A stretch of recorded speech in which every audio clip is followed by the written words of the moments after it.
Hey guys, നല്ല sweet ആയിട്ടുള്ള കേസരി ഒന്ന് ഉണ്ടാക്കിയാലോ. നന്നായിട്ട് ചൂടായതിനു ശേഷം നമുക്ക് നെയ്യ് ഒഴിച്ചു കൊടുക്കാവേ. അതിൽ നമുക്ക് നട്ട്സ് മീൻസ് ഈ കാഷ്യൂ നട്ട്സും പിന്നെ ഉണക്കമുന്തിരിയാണ്. അപ്പോൾ അത് നന്നായിട്ടൊന്ന് മൂപ്പിച്ചെടുക്കണം. ഇത് ഇങ്ങനെ ബലൂൺ പോലെ ആവണം. നന്നായിട്ട് മൂപ്പിച്ചെടുത്തതിന് ശേഷം അതൊരു വേറെ പ്ലേറ്റിലേക്ക് മാറ്റുക. അതിൻ്റെ കൂടെ തന്നെ കുറച്ച് നെയ്യും കൂടെ ഒഴിച്ചിട്ട് നമുക്ക് റവ ഒന്ന് വറുത്തെടുക്കാം.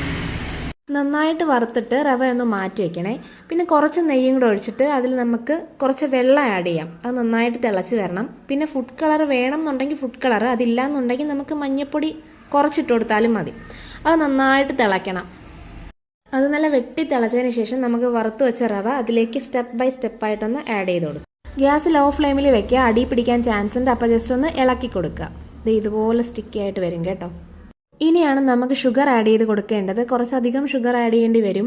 കാര്യം ഇതിന് നല്ല മധുരം വേണ്ടിയുള്ളൊരു സ്വീറ്റ് ആണല്ലോ. അതിനുശേഷം കുറച്ചും കൂടെ നെയ്യ് നന്നായിട്ടൊന്ന് തൂവി കൊടുക്കാം. ഇത്ര ആവുമ്പോൾ തന്നെ നല്ല മണം വരുവേ.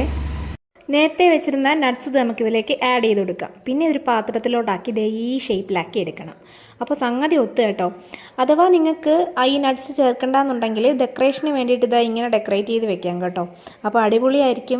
നല്ല മണവും ടേസ്റ്റും ഒക്കെ ഉണ്ടായിരുന്നു. അപ്പോൾ എല്ലാവരും ഇതൊന്ന് ട്രൈ ചെയ്ത് നോക്കണേ. അപ്പോൾ ഇതുപോലത്തെ നല്ല നല്ല റെസിപ്പീസ് വേണമെന്നുണ്ടെങ്കിൽ എൻ്റെ യൂട്യൂബ് ചാനൽ ഒന്ന് സബ്സ്ക്രൈബ് ചെയ്യണേ. അപ്പോൾ ബൈ.